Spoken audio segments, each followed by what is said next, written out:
Bienvenido a Hazak Behematz, esfuérzate y sé valiente. En esta serie estoy tratando el tema sobre Shabbat y en este video vamos a responder si los primeros creyentes en Yeshua guardaban Shabbat. Realmente espero que puedas ver todo el video ya que la información que te mostraré es muy valiosa y mereces conocerla. Busquemos la verdad porque la verdad nos hará libres. El día de reposo es el séptimo día, es llamado en hebreo Shabbat, es el cuarto mandamiento y es un día bendecido y apartado por el Creador que nos instruye guardarlo como pacto perpetuo. Levítico 23:3. 6 días se trabajará, mas el séptimo día será reposo, santa convocación, ningún trabajo haréis, día de reposo es Adonai donde quiera que habitéis. Porque en 6 días hizo Adonai los cielos y la tierra, el mar y todas las cosas que en ellos hay, y reposó en el séptimo día. Por tanto, Adonai bendijo el día de reposo y lo santificó. El Creador bendijo y santificó el día séptimo. Sin embargo, para la mayoría de los creyentes católicos y protestantes ha sido el día domingo el día en el que se abren las puertas de las iglesias para levantar adoración. Así que vamos a explicar cómo fue que cambió lo que está escrito en la Biblia por lo que hoy se practica. Yeshua nunca autoriza realizar el cambio del séptimo día al día primero que llamamos domingo. Yeshua observó el Shabbat durante su vida terrenal, no hay duda de eso. Lucas 4:16.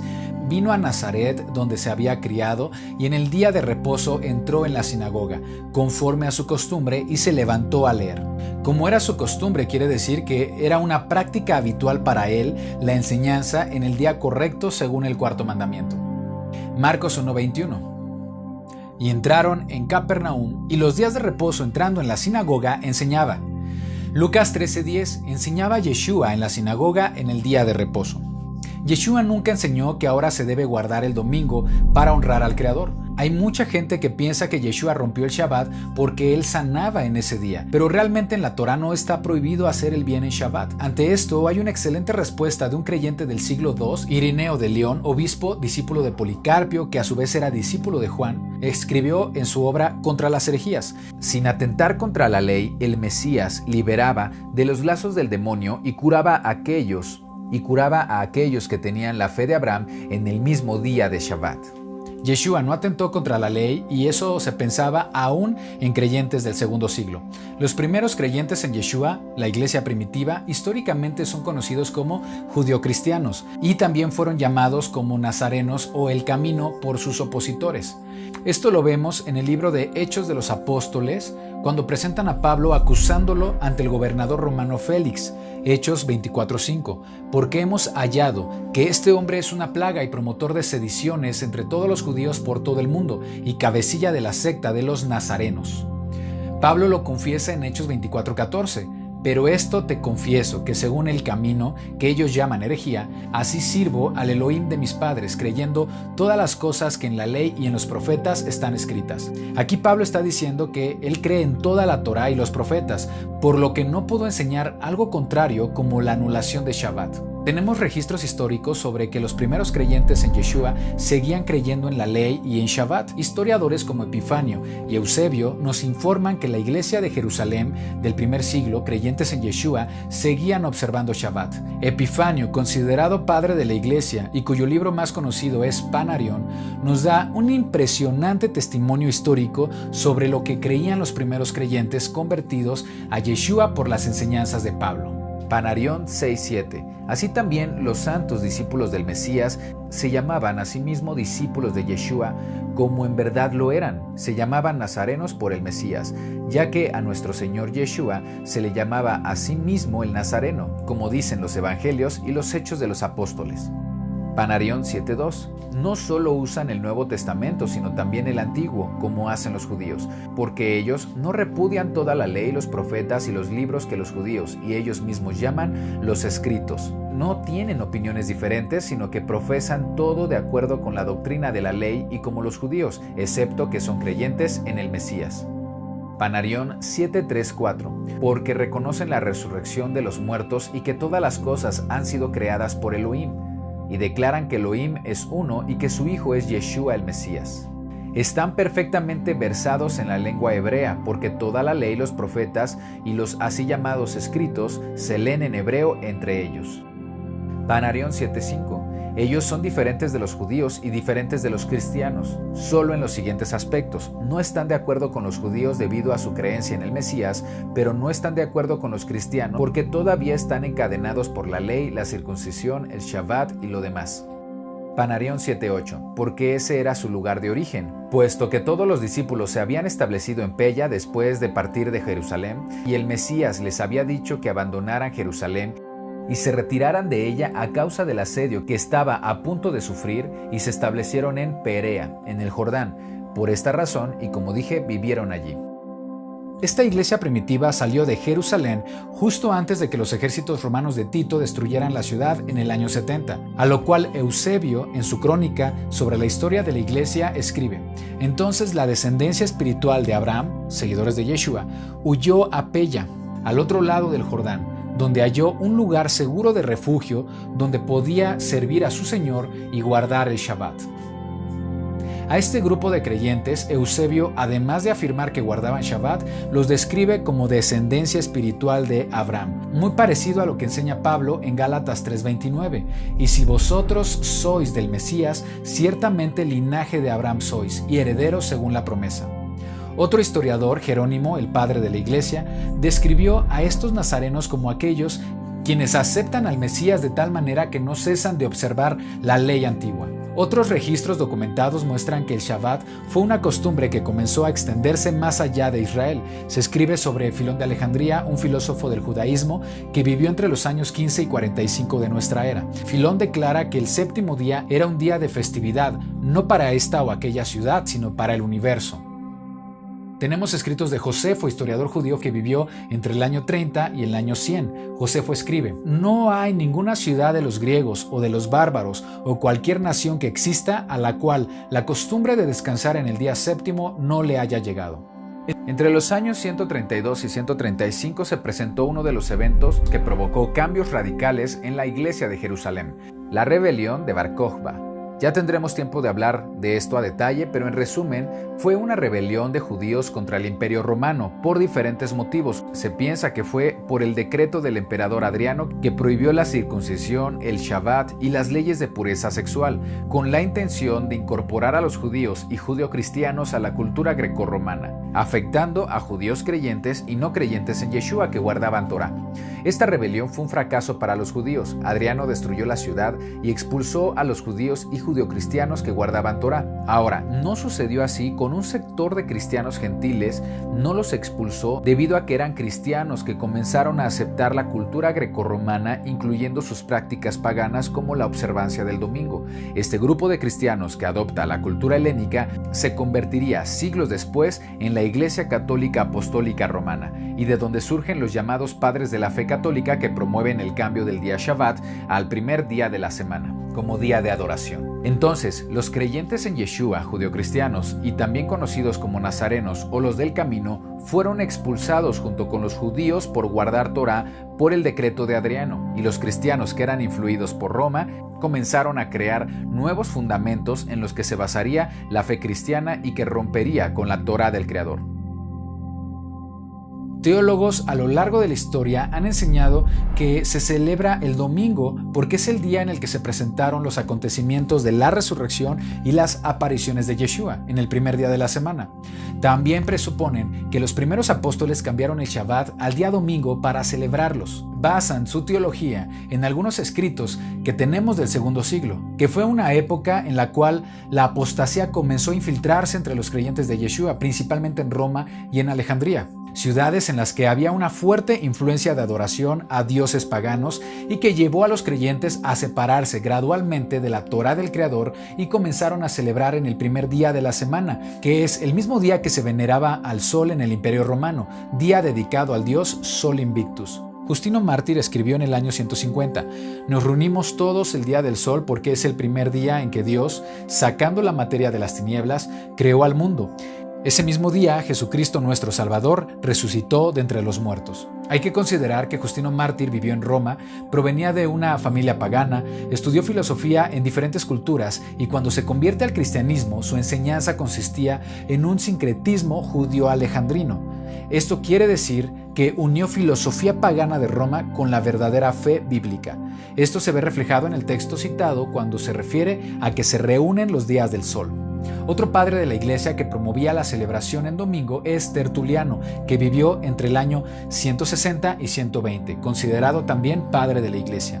Tertuliano escribe: otros que nos miran con más humanidad han creído con más verosimilitud que el sol es nuestro Dios. Por ventura, estos nos querían hacer persas, aunque no adoramos al sol pintado. ¿Y para qué se ha de buscar el sol en lienzos, teniéndolo tan patente en su globo? Esta sospecha nació de vernos orar hacia el oriente y que celebramos en el día del sol nuestra fiesta. A lo largo de la historia, muchos sustentan su teología con estos escritos, como evidencia de que ahora debemos guardar el día domingo y por el motivo de la resurrección de Yeshua. Pero debemos preguntarnos, ¿realmente los escritos no inspirados de manera divina, que nacen de la filosofía del hombre, son suficientes para cambiar por completo la Torá del Creador? Por supuesto que no. Otro texto del padre de la Iglesia Oriental se trató de Orígenes, que vivió entre los años 185 y 254, considerado uno de los 3 pilares de la Iglesia Católica junto con San Agustín y Santo Tomás de Aquino. Algo curioso es que el nombre Orígenes es de origen griego, cuyo significado es hijo de Horus. Horus es el dios sol de la cultura griega. Él escribe: en domingo no se debe hacer ninguna de las obras del mundo, si entonces os abstenéis de todas las obras de este mundo y se guardan libres para las cosas espirituales, ir a la iglesia, oír las lecturas y las homilías divinas, meditar en las cosas celestiales. De nuevo, la teología del domingo basa su origen en la filosofía expuesta por padres de la Iglesia Católica, pero no hay ninguna evidencia en las Escrituras de que el domingo se instituyó como un día de adoración. Si fuera el caso, encontraríamos a un Pablo promoviendo el cambio del día de adoración al domingo, y en la Escritura serían evidentes sus debates de oposición al día Shabbat, como sucedió con el tema de la circuncisión. Pero esa enseñanza no existe, sino todo lo contrario. Hebreos 13:14. Pablo, Bernabé y otros acompañantes, ellos pasando de Perge llegaron a Antioquía de Pisidia y entraron en la sinagoga un día de Shabbat y se sentaron. Hechos 13:42. Cuando salieron ellos de la sinagoga de los judíos, los gentiles les rogaron que el siguiente día de Shabbat les hablasen de estas cosas. Si Pablo o Bernabé, que lo acompañó, fueran promotores del domingo, aquí estaría registrado que no tenían que esperar hasta el próximo Shabbat para hablarles de estas cosas, sino que él los hubiera invitado a reunirse al día siguiente, el primer día de la semana, para continuar la enseñanza. En vez de esto, leemos lo que sucedió. El siguiente día de Shabbat se juntó casi toda la ciudad para oír la palabra de Elohim. Así que era el día de Shabbat cuando comenzaron a congregarse los nuevos creyentes, judíos y gentiles, quienes se reunían en las sinagogas para leer la Torá y recibir la fe de Yeshua. Tenemos más pasajes en la Biblia que registran la enseñanza en día Shabbat. Hechos 16:13. Y un día de Shabbat salimos de la puerta junto al río, donde solía hacerse la oración, y sentándonos hablamos a las mujeres que se habían reunido. Hechos 17:2. Pablo, como acostumbraba, fue a ellos y por 3 días de Shabbat discutió con ellos. Hechos 18:4. Y discutía en la sinagoga todos los días de Shabbat y persuadía a judíos y a griegos. Algunos textos tomados del catolicismo romano confiesan que el cambio del día de reposo del día séptimo al día primero de la semana, es decir, domingo, se debe atribuir a la obra de hombres y no a la autoridad del Creador. Observamos el domingo en vez del sábado porque la Iglesia Católica transfirió la solemnidad del sábado al domingo. El domingo es nuestra marca de autoridad. La Iglesia está por encima de la Biblia y este cambio del sábado es una prueba de tal hecho. La Iglesia, por más de 1000 años, antes de que existieran los protestantes, por virtud de su comisión divina, cambió el día del sábado por el domingo. El reposo cristiano es hasta este día reconocido como hijo de la Iglesia Católica y como esposo del Espíritu Santo. ¿Qué quiere decir esto? Que ni Yeshua, ni los discípulos, ni algún texto de la Escritura ordena que se cambie el Shabbat al domingo por motivo de la resurrección de Yeshua. Ahora, muchos pensarán que si se trata de un evento importante, la resurrección, ¿por qué no celebrarlo? Pues te sorprenderás. La respuesta es que la obra de Yeshua, la celebración de su resurrección, ya está registrada en la Torá como celebración profética para el pueblo hebreo. En las fiestas del Creador, descritas en Levítico 23 como fiestas anuales. Por ejemplo, el Pesaj celebra nuestra salvación por la sangre del Cordero derramada en su muerte. El sacrificio del Cordero y su sangre en los dinteles era el ensayo profético del sacrificio de Yeshua. Otro ejemplo es que en la fiesta de Hamatzot o panes sin levadura se instruye comer panes sin levadura durante 7 días. Esto representa que somos limpios del pecado por obra de Yeshua.